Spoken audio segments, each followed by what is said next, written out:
ధ్యాయేత్ పద్మాసనస్థాం వికసితవదనాం పద్మపత్రాయతాక్షీం హేమాభాం పీతవస్త్రాం కర్కలతలసద్దేమ పద్మాం వరాంగీం సర్వాలంకారయుక్తాం సకలమభేదాం భక్తరమ్రాం భవానీం శ్రీవిద్యాం శాంతమూర్తిం సకల సురనుతాం సర్వసంపత్ప్రదాత్రీం. శ్రీ బెజవాడ కనకదుర్గాదేవ్యై నమ. శ్రీ దుర్గామల్లీశ్వరాభ్యాం నమ. మనము సాధనలు చేస్తూ ఉంటారు ప్రతి ఒక్కళ్ళు కూడా.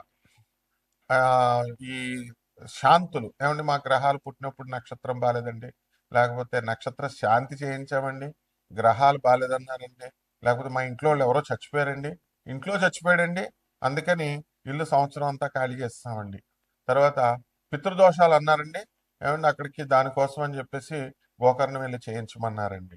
అలాగా మేము చేయించామండి కానీ ఫలితాలు లేవు. కాలసర్ప దోషం అన్నారండి, శ్రీకాళహస్తి వెళ్ళామండి, లేకపోతే త్రయంబకేశ్వరం గుడికి వెళ్ళామండి, ఇవన్నీ లక్షల రూపాయలు ఖర్చు పెట్టామండి. అండ్ లాస్ట్లో ఆఖరిగా అడుక్కు తిని మీ దగ్గరకు వచ్చామండి. ఇదే ఏ జ్యోతిష్కుడికి కలిగేటటువంటి అనుభవాలన్నీ కూడా. అంటే ఎవరి దగ్గరికి వెళ్ళినా సరే ముందు ఏమండి మా డబ్బులు వేసామండి, వాళ్ళు బ్లాక్ చేసేసారండి నెంబరు. తర్వాత ఇవన్నీ ఏంటి, ఇవన్నీ బదులు మీకు ఒక్క రూపాయి కూడా ఖర్చు అవసరం లేకుండా చక్కగా ఒక ఉపాస్య దేవతను సెలెక్ట్ చేసుకోవాలి మీరు. ఏదో ఒక దేవుడు, బ్రహ్మో విష్ణువో శివుడో లేకపోతే ఈ యొక్క అమ్మవారో, ఇలా వీళ్ళందరూ కూడా prime minister level president level అనుకోండి, ప్రోటోకాల్ ఉంటుంది కదా, వాళ్ళని కలవలేరు మీరు వెళ్ళి. కింద వాళ్ళంతా సెక్యూరిటీలు, చీఫ్ సెక్రటరీలు, వీళ్ళు వాళ్ళు అంత పెద్ద తతంగా ఉండదు ప్రోటోకాల్. కాబట్టి చిన్న దేవతల్ని సెలెక్ట్ చేసుకుంటున్నారు ఈ మధ్యకాలంలో. ఎవరు ఆ దేవతలు అంటే క్షేమతరమైనటువంటి దేవతలు. ఇప్పుడు మనకి మానవ జన్మ కంటే కూడా పై లెవెల్ ఉన్నటువంటి ఎనర్జీస్, మానవ జన్మ మనం ఎనర్జీయే, దానికంటే హైయర్ ఎనర్జీ ఎవరు?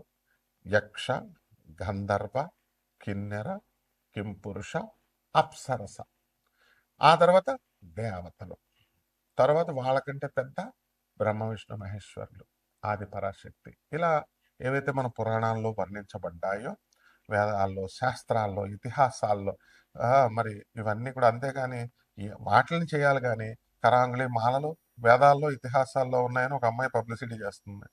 వేదాల్లో ఇతిహాసాల్లో కరాంగుళి మాలలు ఉంటాయి అసలు? కాబట్టి ఇదిగో మీరు కోటీశ్వరుడు అయిపోవాలా, ముందు మీరు ఈ మాల వేసేసుకోండి అని పబ్లిసిటీ ఇస్తుంది. ముందు ఆమె కోటీశ్వరాలు అయిందో లేదో మీరు అడగాలి. ఆ బుద్ధి మీకు ఉండాలి. ఫస్ట్ చెప్పాడంటే ఈ మాల వేసేసుకోండి, ఉంగరం పెట్టేసుకోండి, అలాగే ఈ యొక్క జాతి రత్నం పెట్టేసుకోండి అని ఫస్ట్ నువ్వేంట్రా, నువ్వు అయ్యావా లేదా ఫస్ట్ మాకు చెప్పు అని అడగాలి. సో వీటితో అన్నిటితో కూడా సంబంధం లేకుండా యక్షిణీ దేవత ఆరాధన అనేటటువంటిది ఒక్క రూపాయితో కూడా ఖర్చు లేకుండా చేసుకునేటటువంటి సాధన. ఈ ద్వాదశ రాశుల వారు కూడా, ఏ రాశుల వారు యక్షిణి సాధన చేస్తే బాగుంటుంది, ఏ రాశుల వారు కిన్నెరల సాధన చేస్తే బాగుంటుంది, ఏ రాశుల వారు అప్సరస సాధనలు చేస్తే బాగుంటుంది, లేకపోతే మొత్తం 12 మంది కలిసి బ్యాచ్ల కింద డివైడ్ అయ్యి యక్షిణీలు చేద్దామా, లేకపోతే అప్సరసలు చేద్దాం, మీ ప్రాబ్లమ్స్ని బట్టి సొల్యూషన్ అనేటటువంటిది ఉంటుంది. ఇందులో మేము మంత్రాలు చెప్తుంటే ఒక ఆయన ఫోన్ చేసి ఏమన్నా గురువు గారు మీరు చెప్తున్నట్టుగా మంత్రంతో సహా మీ ఫోటో తీసానండి, నాకు కొంతమంది శిష్యులకు ఉన్నారండి, పోలీస్ ఆఫీసర్లకు కూడా నేను ఆ మంత్రాలు పంచుతున్నానండి, ఎవరు చెప్పండి నేను పంచమని, మీకు రక్తచందనం ఇస్తానండి, ఏదో పంపిస్తానండి, మీ అడ్రస్ పెట్టండి, పోస్ట్ చేసేస్తాను, కొరియర్స్ చేసేస్తాను అన్నాడు. ఇలాంటి వాళ్ళని నేను 100 మందిని చూస్తాను. ఇంకొకడు, నేను పీఠం పెట్టానండి గురుగారు, మీరు రావాలండి, అక్కడ నా శిష్యులకి నేను ఇచ్చేస్తున్నానండి, మంత్రోపదేశాలు నేను చేసేస్తున్నానండి, ఇవన్నీ ఏమీ సిద్ధించవు. ఎందుకనంటే ఎవరైతే యక్షిణీ సాధన ఇప్పుడు నేను చేశాను, నాకు సిద్ధించింది, నాకు గురు పరంపర ఉంది, నా గురువుల గురించి మొత్తం నా వీడియోలో మొలపడి సత్యనారాయణ మొత్తాన్ని కూడా వీడియోలు అన్నీ వస్తాయి. నా గురు పరంపర, ఆ గురువులు అందరూ తెలుస్తారు మీకు. ఆ గురు పరంపరలో గురుముఖతానే నేర్చుకోవాలి ఇవి. అయితే మరి ఎంకరేజ్ చేయాలి కదా, గురుముఖత నేర్చుకోండి అంటే ఆదిశంకరుని ఫోటో పెట్టుకోండి, కృష్ణుడి ఫోటో పెట్టుకోండి, జగద్గురు చేసుకోండి అన్నాం. మరి చేసుకోండి అంటే ఇలాంటి వాళ్ళు వస్తారు, వీళ్ళు అనమాట మెయిన్ చీడ పురుగులు అంటే వీళ్ళే. ఎంతవరకు ఆ కొరియర్ వచ్చింది లేదు, రక్తచందనం లేదు, మొత్తం 63 క్షేత్రాల నదుల నీళ్ళండి అన్నాడు. ఒక క్షేత్రం నీళ్ళు కూడా ఉండవు. సో ముందు ఇవన్నీ భ్రమల నుంచి బయటపడేసేది యక్షిణి. ఎందుకంటే యక్షిణి దేవత భ్రమలకే భ్రమ, మాయలకే మాయ, కామరూపి ఆమె. ఆ తర్వాత పనికి మాలిన వాళ్ళందరూ వచ్చి యక్షిణీల్ని బ్యాడ్ పబ్లిసిటీలు చేసేసి యక్షిణీలు పీకుతుంటాయి, చంపేస్తాయి, తర్వాత సంభోగం చేస్తాయి మీతో వచ్చి. ఇలాగా భార్యని భక్షిస్తాయి. ఆ ఆ, ఇలా ఎవడు ఇష్టం వచ్చినట్టు వాడు చెప్తున్నారు. ప్రతి దానికి కూడా సృష్టిలో ఒక క్రమబద్ధీకరణ అనేటటువంటిది ఉంటుంది, ఒక ఆర్గనైజ్డ్ గా కమిట్మెంట్ అనేటటువంటిది ఉంటుంది. ఏంటంటే ఇప్పుడు ఆ యక్షులను తినాలనుకోండి, మీరు పిలిస్తేనే వచ్చి తినాలా, మిమ్మల్ని ఊరి మీద పడిపోయి తినవా? బలులు కావాలనుకోండి అమ్మవార్లకి, బలులు మీరు ఇస్తేనే, నువ్వు ఒక కోడి పెట్టను కొని, కోడి పుంజును కొని నువ్వు ఇస్తే ఆ అమ్మవారు తింటదా? లేకపోతే ఆమె పీక్కొని తినలేదా? ఆమె వచ్చేసి ఊరి మీద పడి కోళ్ళని మేకలు కాదు మనుషులు పీక్కుని తినేస్తుంది. కాబట్టి ఇదంతా కూడా నాన్ సెన్స్ అనమాట. ఏ యక్షిణికి, ఏ అమ్మవార్లకి, వీళ్ళకి ఎవరికి కూడా ఏ బలులు ఇవ్వాల్సినటువంటి అవసరం లేదే. మాంసాలు, ఏ మటన్లు, చికెన్లు, మందు బాటిళ్ళు, ఇంకో పనికిమాలిన బ్యాచ్ మందు బాటిల్ పెట్టమనే బ్యాచ్ ఒక బ్యాచ్ ఉంది. వీళ్ళంతా కేవలం భ్రమింపజేస్తున్నారు. Hire energies.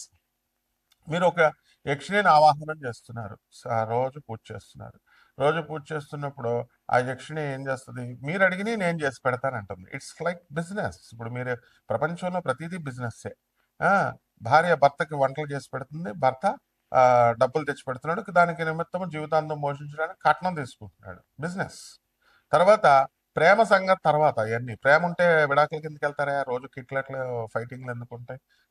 ఆ విధంగా ఆ ఎనర్జీస్ యక్షిణీల్లో అత్యంత తొందరగా మీకు చేసి పెట్టేటటువంటి సాధన. దానికంటే మానవుడి కంటే కింద ఉండేటటువంటి లోయర్ ఎనర్జీస్ ఉంటాయి, దెయ్యాలు, భూతాలు, ప్రేతాత్మలు, ఇవన్నీ. అవి మనమే అన్నమాట. ఆత్మస్వరూపం, భగవంతుడు అంతా ఒకటే, ఆత్మరూపుడు. ఆ యొక్క పరమేశ్వరుడు మన గురుగారు బ్రహ్మశ్రీ చాగంటి కోటేశ్వరరావు గారు చెప్తారు ఒక వీడియోలో, ఏమని, భూతనాథుడు ఆయనే.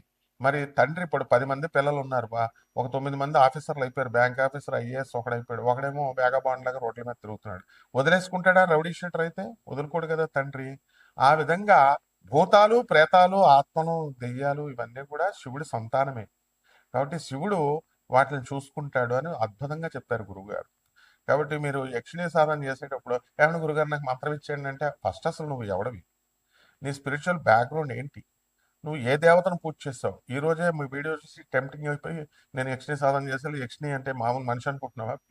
మళ్ళీ తోలు తీసేస్తుంది. యక్షిణీలకు అస్సలు కోపం రాకుండా శాంతంగా ఉంచాలి. యక్షిణీలను బ్యాలెన్స్ చేయడానికి నీ గురువు ఉండాలి. ఇప్పుడు యక్షిణిని కంట్రోల్ చేయాలి. ఇప్పుడు నువ్వు పిలిచేసి పిచ్చి మాటలు మాట్లాడతావు మనుషులతో మాట్లాడినప్పుడు. నాకు జాతకం చెప్పించుకోవడానికి వచ్చినవాడు, మనం ఈ అపాయింట్మెంట్ నెంబర్లు ఎందుకు పెడతామండి? ఎవడైతే బాగుపడతారో కన్సల్టేషన్ కోసం అసలు డబ్బులు తీసుకోవాలి. మేము డబ్బులు తీసుకోం కదా. నాన్ కమర్షియల్ ఎందుకు చెప్తున్నాం? నాన్ కమర్షియల్ ఒక గవర్నమెంట్ ఆఫీసర్గా ఉన్నటువంటి వాళ్ళు మేము బిజినెస్లు చెయ్యం. కాబట్టి నాన్ కమర్షియల్ అనే పదం అందుకు వాడతాం. ఈ బుర్రా జ్ఞానం మనుషులకు ఉండదు. ఏంటంటే ఏదో చెప్తున్నాడులే, ఫీజులు అపాయింట్మెంట్లు పెట్టేసి చేయడానికి మామూలు ప్రైవేట్ పంతుళ్ళ. మాకు రూల్స్, రెగ్యులేషన్స్, సిస్టము, గవర్నమెంట్ ఇవన్నీ తెలుసు. కోర్టులు ఉంటాయి, జ్యుడిషియరీ ఉంటుంది, అలాగే సిస్టమ్ ఉంటుంది. ఏదైనా ప్రాబ్లం వస్తే దాన్ని కోర్టులో ఎలా వేయాలా, క్యాట్లో వేయాలా, ఇవన్నీ ట్రిబ్యునల్ కోర్టులో వేయాలా, లేదా హైకోర్టుకి వెళ్ళాలా, ఏ పోలీస్ ఆఫీసర్ని ఎలా డీల్ చేయాలి, ఇవన్నీ ఉంటాయి. ఇవేం లేకుండా ఊరికే ఫోన్ కొట్టేసి అపాయింట్మెంట్, ఏమన్నా గురుగారు యక్షిణి సాధన చేసేస్తారండి నాకు సలహాలు ఇవ్వడానికి ఆడెవడో పనికి మాలని నా కొడుకు పెడుతున్నాడు. యక్షిణి దుర్గా యక్షిణి కాదండి. ఏ పురాణాల్లో చెప్పబడింది? గొట్టంగాడికి నీకు చెప్పడానిక నేను? నువ్వు ఏ పురాణంలో ఉందానికి చెప్పడానికి? దుర్గాదేవి కాళరాత్రి రూపంలో, యక్షిణి రూపంలో ఉంటుంది. యక్షస్వరూపాయ జటాధరాయ అంటే మన శివుడు కూడా నాగేంద్రహారాయ త్రిలోచనాయలో చదువుకో. యక్షస్వరూపాయ జటాధరాయ, యక్షుడు రూపంలో ఉంటుంది. ఆ తర్వాత రెండవది ఏమిటంటే కుబేరుడు యక్షుడు, యక్షులకు రాజు. కుబేరుడు వచ్చి పీకు తింటాడా? ఎక్కడన్నా చరిత్రలో ఉందా? కుబేరుడు బుద్ధి జ్ఞానం లేనటువంటి యూట్యూబ్ లో చెప్పే దొంగ పండితులు కుబేరుడు యక్షుడా కాదా, యక్షరాజా కాదా యక్షులందరికీ? ఆయన ఎప్పుడన్నా ఎవరినన్నా పురాణంలో ఎక్కడన్నా తినేశాడా? చెప్పండి. రావణాసురుడు పులస్త్య బ్రహ్మ మానవుడు, రాక్షసులు తినేస్తారు. రావణాసురుడు ఎవరన్నా పిక్కుని తిన్నట్టు బకాసురుడిలాగా ఎవరన్నా మనిషిని అన్నది ఉందా? అంటే రాక్షసుల్లో కూడా కేటగిరీస్ ఉంటాయి. ఇదంతా ఉపాసన నేర్చుకోవాలి, దీని గురు పరంపర అవసరం. అంతేగాని మేమిస్తే మంత్రాలు మీరు అమ్ముకొని బిజినెస్లు చేసుకోవడానికో, లేకపోతే మీరు ఉపదేశాలు చేయడానికి తీసుకున్న గొట్టంగాడివి, ఇచ్చే గొట్టంగాడివి నిన్ను ఇద్దరిని రెండు పీక్కు తినిపారు దొబ్బుతాయి అనమాట. సాధనలు చేసేటప్పుడు ఎప్పుడూ కూడా గురుముఖత అందుకు అవసరం అంటారు. గురువు అనేటటువంటి వాడు, ఇప్పుడు మాకు బెజవాడ కనకదుర్గమ్మ తల్లి మేము పిలిస్తే వస్తుంది. ఎస్, అవును, నేను దత్తాత్రేయుడి చెల్లెల్ని, నేను దత్తాత్రేయుడిని అక్కడని ఒక ఆవిడ, లేకపోతే మాకు నిజంగానే పూనకాలు వచ్చేస్తున్నాయి, లేకపోతే అమ్మవారు నాతో మాట్లాడేస్తుంది, చాటింగ్ చేసేస్తున్నాం, ఇలా పనికిమాలని అనుకున్నారా ఏంటి? ఉపాసన మంత్ర తంత్ర శాస్త్రాలు అక్షరమాల అక్షరమాలం కృతే ఐం బదబద వాగ్వాదిన్యై స్వాహ మాం గృహాణ గృహాణ ఐం బదబద వాగ్వాదిన్యై స్వాహ క్రీం క్రీం క్రీం హూం. కుంభరాశి, ఈ కుంభరాశి వారికి అందరికీ కూడా ఏలినట్స్ అని జరుగుతుంది. కుంభరాశి కుంభరాశి వారికి అందరికీ కూడా ఏలినట్స్ అని జరుగుతుంది. మరి ఈ ఏలినట్స్ అనే గ్రహ ప్రభావంలో మనకు అన్ని కష్టాలేమో అనేటటువంటి భ్రమంలో మీరు ఉంటారు. ఆ భ్రమల్ని, హాలుసినేషన్స్ ని, ఆ తర్వాత ఆ యొక్క కన్ఫ్యూజన్స్ ని అన్నిటినీ కూడా మనకి ఈ యక్షిణి సాధన అనేటటువంటిది నిర్మోహడంగా తీస్తుంది. ఎందుకంటే మాయలకే మాయ ఆమె కామ రూపి యక్షిణి. అందువలన ఈ యొక్క ఏలినట్స్ లో మనకి పనులు లేదండి అని బాధపడేటటువంటి వాళ్ళంతా కూడా మీకు పనులు తప్పకుండా వస్తాయి. గురుడు మరి పంచమ స్థితి కారకుడై మీకు సకల శుభాలని ఇస్తాడు. అంతేకాదు మీకు పిల్లలు లేనటువంటి వాళ్ళకి పిల్లలను కూడా కలిగిస్తారు. అలాగే ఐశ్వర్యాన్ని, మీకు సంపదల్ని అన్నిటిని కూడా తీసుకొచ్చి మీకు ఇవ్వడం అనేటటువంటివి జరుగుతాయి. అలాగే శిరస్సుకు సంబంధించినటువంటి వ్యాధులన్నీ కూడా, అలాగే యూరిక్ యాసిడ్ ఇలాంటి ప్రాబ్లమ్స్, మోకాళ్ళ నొప్పులు ఇవన్నీ కూడా మటుమాయం చేస్తుంది యక్షిణి సాధన. ఆరోగ్యాన్ని కూడా బ్రహ్మాండంగా సెట్ చేయడం అనేటటువంటిది యక్షిణి మాత యొక్క డ్యూటీ. కాబట్టి ఈ యొక్క కుంభరాశి వారికి అప్పుల బాధలతో ఉన్నటువంటి వాళ్ళు, బంగారం తాకట్టు పెట్టుకున్నామని బాధలతో ఉన్నటువంటి వాళ్ళు, ఎన్ని దైవ సాధనలు చేస్తున్నా మాకు ఒక దారి దొరకట్లేదండి అని వాళ్ళు చాలా హైర్ ఎనర్జీస్ కాబట్టి వాళ్ళకి టైం పడుతుంది. కాబట్టి యక్షిణి సాధన అనేటటువంటిది 7 రోజుల్లో, 21 రోజుల్లో, 41 రోజుల్లో మీ ప్రాబ్లం అవలేలుగా సాల్వ్ చేసి పడేస్తుంది. కాబట్టి ఈ యొక్క యక్షిణి దగ్గరికి వచ్చేసరికి చాలా కొన్ని జాగ్రత్తలు, కొన్ని స్పెసిఫికేషన్స్ జాగ్రత్తగా ఈ యొక్క గురువు యొక్క ఆజ్ఞల మేరకు జాగ్రత్తగా వెళ్ళాలన్నమాట. అవన్నీ కూడా మేము చెప్తాం. అలాగే ఈ యొక్క విద్యార్థులు, కుంభరాశిలో ఉన్నటువంటి విద్యార్థులందరూ కూడా బ్రహ్మాండంగా చదువుతారు. ఆఫీసర్లందరికీ కూడా ప్రమోషన్స్ రావడం, ఉద్యోగులకు ప్రమోషన్స్ రావడం జరుగుతాయి. ఇంకా ఈ కోర్టు కేసుల్లో ఉన్నటువంటి వాళ్ళకు కూడా ఈ కుజుడు ఎప్పుడైతే మనకి ఈ యొక్క కుంభరాశి వారికి అందరికీ కూడా వ్యయంలో ఉన్నప్పటికీ కూడా రవి, బుధ, కుజ, శుక్ర గ్రహాలు మంచి స్ట్రాంగ్ గా, మోస్ట్ స్ట్రాంగ్ గా ఉండడం ద్వారా మీకు అద్భుతమైనటువంటి ఈ యొక్క రిజల్ట్స్ ని మీకు ఇవ్వడం అనేటటువంటిది జరుగుతుంది. కాబట్టి ఈ రాశి వారికి అందరికీ కూడా, కుంభరాశి వారికి వైద్యం అన్నిటిలోనూ కూడా మీకు హెల్ప్ చేయడం జరుగుతుంది. అందువలన అమ్మవారికి ధనయక్షిణి అమ్మవారి యొక్క సాధన మీరు చేసుకోండి. అదే విధంగా ఈ యొక్క ఏలినట్స్ శని కాబట్టి శని జపం చేయండి, శని స్తోత్రాలు చదవండి. శనికి కిలోంపావు నల్ల నువ్వుల్ని, నల్లని వస్త్రాన్ని పేద బ్రాహ్మణులకి శనివారం నాడు ఉదయం 8 గంటలకు దానం చేసుకోండి. దశమహావిద్యల్లో ఒకటైనటువంటి ఈ యొక్క అమ్మవారు మహాకాళి అమ్మవారి రూపంలో ఆమె దుర్గాయక్షిణి, మరి ఆ మా కాళరాత్రి రూపంలో మనం చేస్తాము. దుర్గాదేవి యక్షిణి రూపంలో అవన్నీ మేము చెప్తాం. కాబట్టి కావాల్సినటువంటి వాళ్ళు మమ్మల్ని సంప్రదించండి. శుభమస్తు. మనం సాధారణంగా ఏలినట్స్ అనే సమయంలో మన ఆరోగ్యాలు భంగం అవుతాయండి, ఆరోగ్యాలు ప్రాబ్లమ్స్ వస్తాయని నేను అనుకుంటాము. ఖచ్చితంగా మనకి ధనం మీద కానీ, లేదా ఆరోగ్యం మీద కానీ, లేదా మనశ్శాంతి మీద కానీ దెబ్బ కొట్టడం అనేటటువంటిది జరుగుతుంది. అలాగే శత్రు పీడ అనేటటువంటిది తప్పకుండా ఉంటుంది ఈ ఏలినట్స్ సమయంలో. అటువంటి శత్రువులు విజృంభించినప్పుడు వాళ్ళకి యక్షిణి మాతే సమాధానం చెప్పగలుగుతుంది. కాబట్టి ఈ యక్షిణి మాత అమ్మవారిని తల్లిలాగా మీరు చూసి ఆ లక్ష్మీ రూపంలో మీరు, లేదా దుర్గా రూపంలో మీరు కొలుచుకోవాలి. అందువలన ఈ ఏలినట్స్కి డెఫినెట్ గా మహాకాళి, ఆ దశమహావిద్యల్లో ఒకటైనటువంటి మహాకాళి అమ్మవారి యొక్క ఉపాసన చాలా మంచిది. కాబట్టి ఇక్కడ యక్షిణి దుర్గామాత రూపంలో మనకి ఎక్కడ ఉంటుందండి అంటే, గూగుల్ చూసుకోండి మీరు, ఎక్కడ వస్తుందంటే కాళరాత్రి రూపంలో వస్తుంది. కాబట్టి ఒక వ్యక్తి నన్ను అడిగాడు, అంటే అతను క్లారిఫికేషన్ ఇవ్వాలి. తెలియకుండా అడిగేటటువంటి వాళ్ళకి ఆన్సర్లు ఇస్తాను నేను. తెలిసి అతి తెలివిలు ప్రదర్శించాలని తోలు తీసి పడేస్తాను, అందులో డౌట్ లేదనమాట. ఇది మంత్రతంత్ర శాస్త్రాలు చిన్నప్పటి గురువులు కాళ్ళు పిసుకు నేర్చుకున్నటువంటివి. ఊరికనే ఫ్రీగా వచ్చేసి ఊరికనే వచ్చేవి. యక్షిణి మాత యక్ష గంధర్వ కిన్నర కింపురుష సాధనలో సిద్ధి పొందినటువంటి వ్యక్తిని నేను. కాబట్టి ఈ యొక్క యక్షిణికి అమ్మవారికి మనం ఏం చేయాలండి అంటే ఏలినట్స్ అని, కాబట్టి కాళరాత్రి రూపంలో మీరు పూజ చేసుకోవాలి. నల్ల నువ్వుల ఉండలు దానం చేయాలా అమ్మవారికి. నల్ల నువ్వుల ఉండలు మీరు నైవేద్యం పెట్టాలా. ఏదో సినిమాల్లో సీరియల్లో చూసేసి మటన్లో చికెన్లో పెట్టేసి మందు బాటలు ఎవడో యూట్యూబ్లో చెప్తున్నారని మందు బాటల్లో పెట్టేస్తే తోలు తీసేస్తుంది అమ్మవారు. అందువల్ల ఆవిడకి మటన్లు చికెన్లు కావాలంటే మీరు పెట్టక్కర్లేదు, వచ్చి మిమ్మల్ని పీక్కొని తినేసేయగలదు. ఈ బుద్ధి లేని విధవలందరికీ కూడా తెలియట్లేదు వీళ్ళకి. ఆ అమ్మవారికి నువ్వు బలిచ్చేది ఏంట్రా? నువ్వు బలి ఇవ్వడం ఏంటి అసలు? కోడిని మేకల్ని హూ ఆర్ యూ? నువ్వేమైనా సృష్టించావా? నువ్వు ఇవ్వకపోతే ఆవిడ పీక్కోలేదు తినలేదా? ఆవిడ రక్తం మరిగిందంటే మాత్రం దుర్గ అయినా మహాకాళి అయినా ఎవరైనా సరే మనుషులే పీక్కొని తింటది.